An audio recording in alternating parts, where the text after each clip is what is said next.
So today I'm here with Art Sullivan at Eden Springs, and we've had Art's engine for a while because Art sent his locomotive to Wasatch to have a new boiler, and Art also wanted his locomotive put back into more of an original Cagney configuration.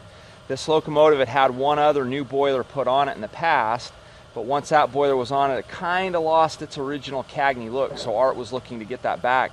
So Art found me after Art had had the running gear work done at the Strasburg Railroad in Pennsylvania. That's correct. Yeah. And then I was able to take the running gear finished from Strasburg. We took it over to Wasatch and we put a new boiler on it. So Art, it's great to have you here at Eden Springs today. It's great to be here. Well, it's great thanks. to be here. Art, tell us a little bit more about the history of the locomotive. Well, it's a 1911 Cagney engine. We were told it was originally run at Crystal Beach Amusement Park in Niagara Falls. From there, it was the history is not really clear. It was said to go out to the Midwest. We obtained it in 1963 from a gentleman from Bemis Point, New York. And we met him at this Pageant of Steam show in Canandaigua. When we got the engine, it was painted in the Southern green colors. He was an ex-Southern Railway mechanical engineer, I believe. And it was green, so we brought it and we painted it black. And we have about a mile loop in Horseheads, New York that we run it at. Very good. And Art, you've kept a little bit of that green feel because your logos and some of your valves and things like that still have. Well, that has to do with our Irish heritage. Oh, does it? Okay. Yes, yes, so not to confuse the Southern with the Irish heritage. Right. That's very good. It's kind of funny also, we've got another locomotive in the shop right now for a gentleman down in Atlanta, Georgia, who's asked us to put that engine in Southern green. Southern green. So we see that happen. And that green is called Sullivan green, too. Is it? Yes, it is. There you go. So now we've got a whole bunch of ties with it. Art, the locomotive is beautiful. Tell us about the experience that you had at Hillcrest running this engine, because you and I went out there in March and we had a great time. Right. You had finished the engine and told me you were going to be running it at Hillcrest in California, and I was able to go out there and run it for 2 days. Their complex was great. The engine run fabulous, no problems with it, and I was real happy with the work that was done with it. Yeah, well, that's good. Thank you. And Art, now from here, from Eden Springs, which is where we are, Benton Harbor, Michigan, you're taking the engine back home tomorrow, and tell us where home is and where it runs. Okay, we're taking it back to Horseheads. We have a business there, and it's about a mile loop around the property. We have sidings and a tunnel, trestle, etc. We're located in Horseheads, New York, which is in New York State, central New York, near the Pennsylvania border, between Corning and Watkins Glen, New York. Very good. And Art, I understand, as you've told me, that you allow visiting people to come in and run on the railroad, so tell us a little bit about that. Right, we run the railroad as a hobby, and we're more than welcome if we know somebody's going to be there to run the train. We have the steam locomotive, plus we have a G16, and then we have a home-built SW1 switcher also. Very good. So Art, if somebody wants to come and see the locomotive or run at your railroad, tell us how we get in contact with you. Well, the easiest way would be my cell phone number, which is area code 607-481-0107. Okay. More than likely, you'll just leave a message and I'll get back with you. Very good. Now, Art, finally, before we let you go, and we're going to watch the train run, we're going to watch this locomotive run, and you're going to pull a couple cars today. Tell us about your experience with Wasatch and how all that went. Well, great. Again, at Strasburg, gave me an insight to contact you, and once I did, it's been uneventful. I mean, everything. I've met you at the show in York, Pennsylvania, at the spring cabin fever show. Yeah, cabin fever show. And we talked about the boiler. We ordered it at that time, and then the following year, I brought the rest of the running gear, and you put it together for me. So that was a great help. I took it apart, but obviously when you take something apart and then a year later to put it back together, you don't remember. But John, no, your expertise has been great, and I appreciate it, and especially because the engine is safe, and that's the main thing. When we run the engine, we want the safety, and I know the work that you have done and the ASE certifications make the engine safe. So that's important. Well, thanks. I appreciate that. Art, in your other life, you work as a firefighter. Is that right? That's correct. I'm a part-time fire chief, and I am a full-time paramedic for an ambulance service. Yeah. So that safety side really is important. Yes, it is. Yeah, yes, it is. Well, Art, it's been a pleasure working on your locomotive. It's been a lot of fun. I'm actually going to miss having it in the shop. My boys are going to miss it even more. Art, you mentioned to me the other day that you had watched the video with Steve Lee in it. That's and correct. You thought that was pretty neat. Yes, it was very good. I got to tell you, before we let you go, Steve Lee ran this engine. Did he really? 2 weeks ago, we had him in the shop, and I think I have a little bit of footage that we'll share with everybody here right now. But the funny part was, Steve was sitting in the shop, and we had just gotten the engine fired up, and somebody came and gave this whistle a huge yank. And that poor man must have come this far out of his seat. And then he came out and he called his grandkids, and his grandkids came down, and he and his grandkids ran your engine for a good half hour at the shop. So I like that little one.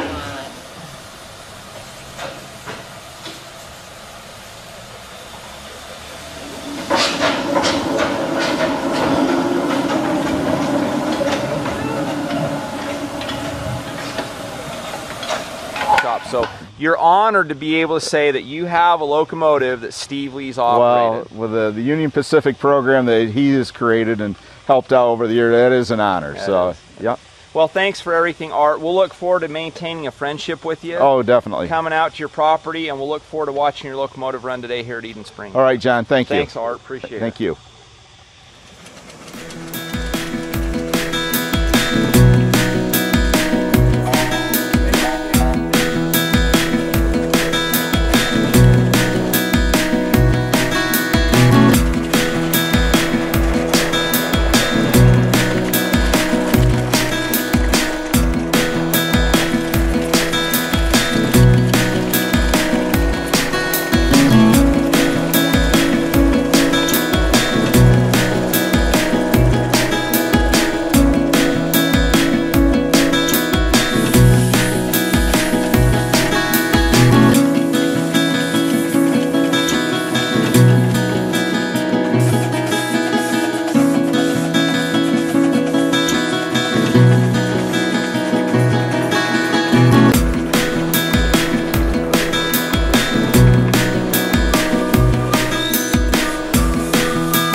We're here today at beautiful Eden Springs with a good friend of mine, Carey Williams.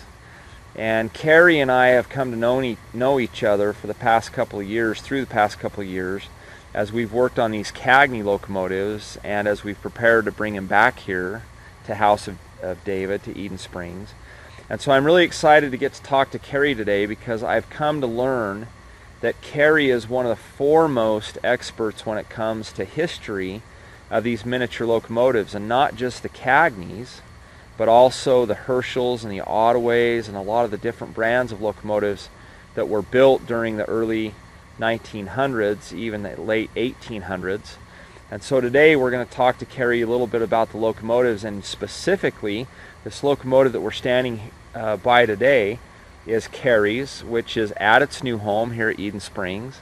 And Carey had asked us to do the best that we could in restoring this locomotive back to its original configuration, right down to the color. Carey and I spent a lot of time working on the color matching, the different tones of colors, the banding on the locomotive, and all of the different things. And so we're going to ask Carey a couple questions about this locomotive and about the original locomotives and about House of David. So Carey, first of all, tell us where you gained your passion and love for these locomotives. And when I say these locomotives, specifically the Cagney type locomotives. The Cagney brothers were incredible salespeople.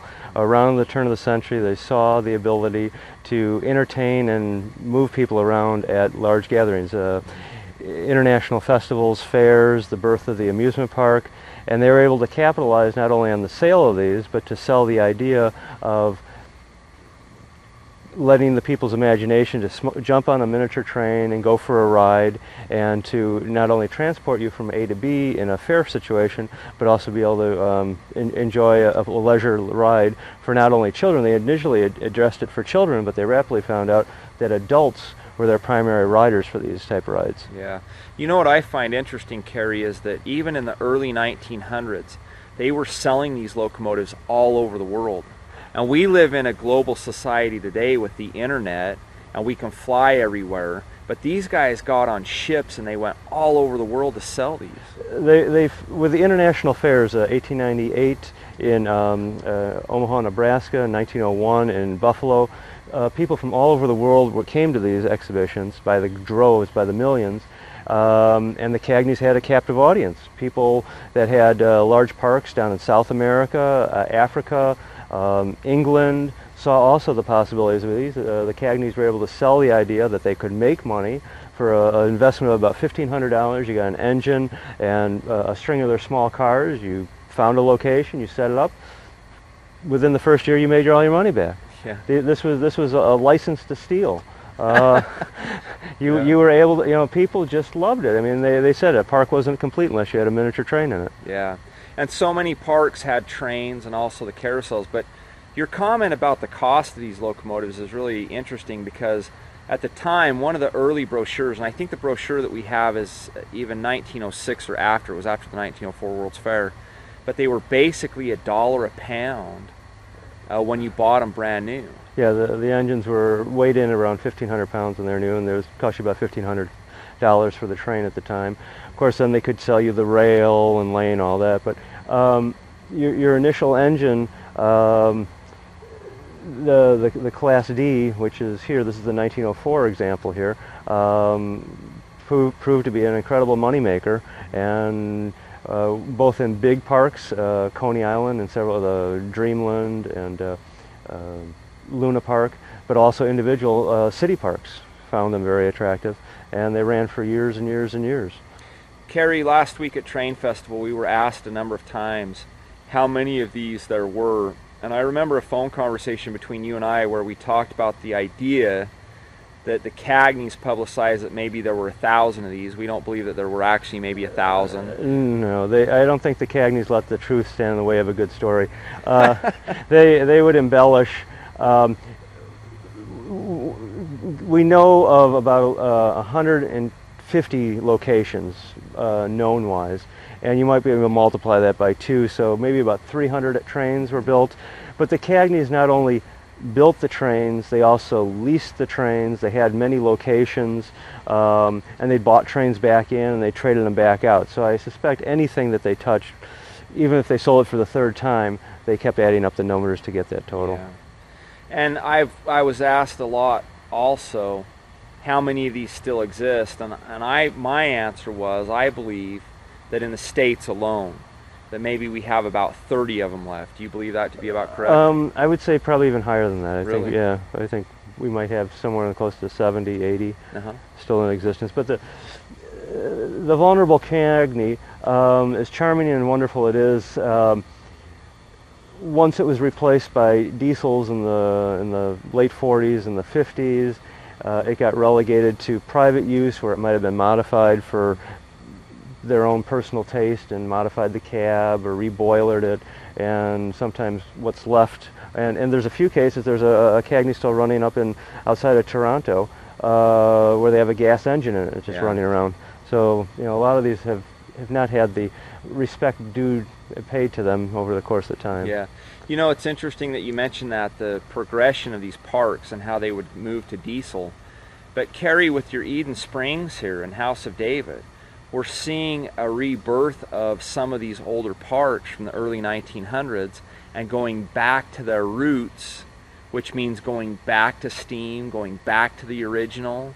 So tell us a little bit about Eden Springs here and why you're trying to bring back that history. Well, Eden Springs Park was purchased in 1906 by the religious organization called the House of David. In 1908, they opened the park here with 2 1904 Cagneys. They were very successful in attracting people not only to the park, but people came to the novelty of being pulled around by a train. You were dropped off by a trolley car up at the front depot. You boarded the little train, and it ran you around to the back part of the park, where the zoo, the restaurant, the motel was at.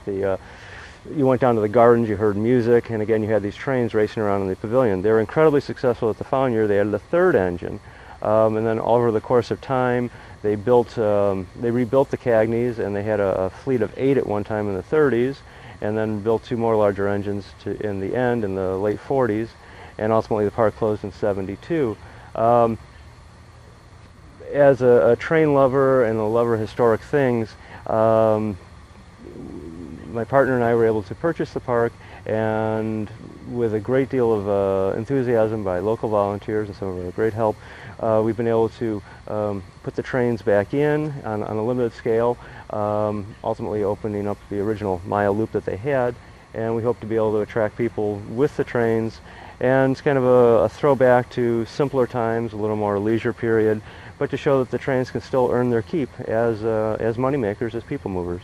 Yeah, we're seeing that. We've got a number of parks that we're working with right now where they're buying the locomotives because they remember riding on them, and they want to recreate that because they remember coming to parks like this and seeing full train loads of people, you know, ride behind these locomotives. Carrie, when this is all said and done, you're hoping to have a locomotive and how many cars, and what do you hope to have for ridership as the years grow up? I know that, you know, that's a projection in business modeling, but what do you see in the future?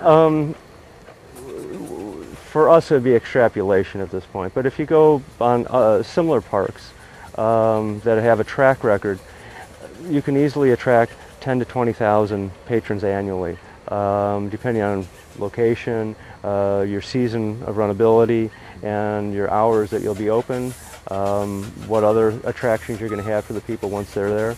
But there are many locations that strictly have the train, and they easily go from 12 to 25,000 in annual revenue just based on the attraction of the train. Yeah.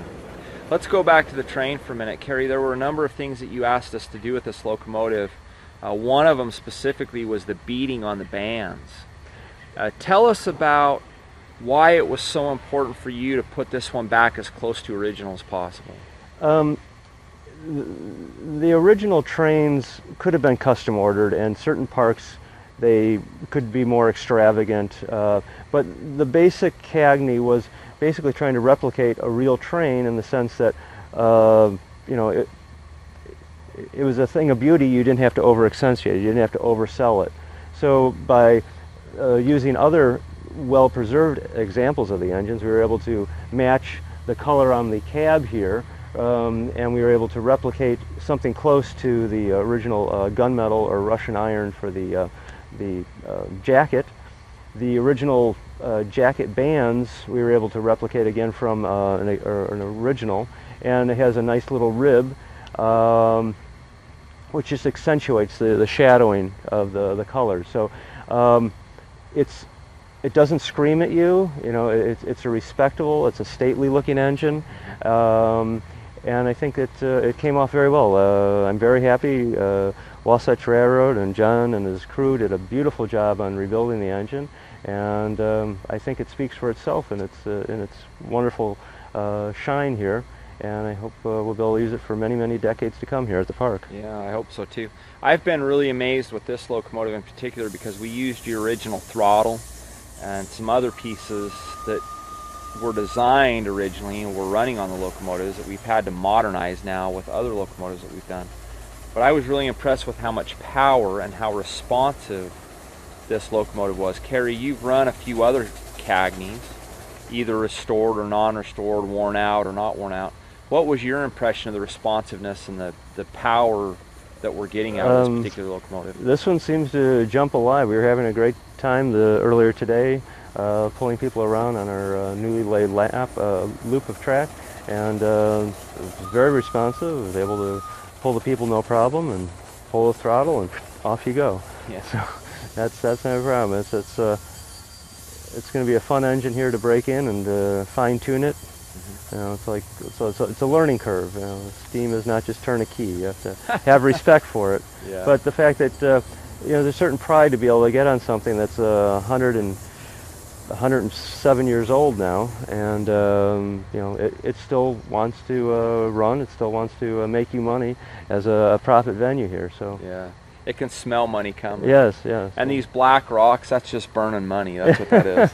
Just throw that in there. Well, one of the other interesting aspects of this, Carrie, you're planning on keeping this park open most of the season because you can camp here, you can do a lot of other things here. So for the rest of this year, which this is 2011, and we're just about to August 1, we will be next weekend, what are some of the events that you have coming up, and how do people find out about your events so they can come and look at the railroad and do some of those things? We're at edensprings.com. We'll be running Labor Day weekend, and then we'll be running through October through a pumpkin type train, and then ideally, if winters don't get too bad and the snow don't get too bad, we'll run at around Christmas and do a Polar Express type train. Oh, very nice. So very nice. We'll see what the temperature and the snow allows. Yeah, that's a lot of fun. Well, Carrie, we really appreciate being here. We've had a great time here today. Like you said, we've had a few little teething problems trying to get through some coal issues and just little normal things that we go through with the locomotives. But we've had a lot of fun, and Carrie, I've got to tell you, I've really enjoyed this project with you, this particular locomotive. We got one more coming for you, which we're even more excited about. We won't let the cat out of the bag on that one just yet, but we're both very excited about that next locomotive. But I'm excited to see this one here. It's going to be a good locomotive for you. It's going to run well. I'm really excited to see what you're doing with the park. I think it's a great way to preserve and save history. So congratulations to you and your team, and thank you again for having us here today, and we'll look forward to more fun in the future. Thank you, John. Thanks, Carrie.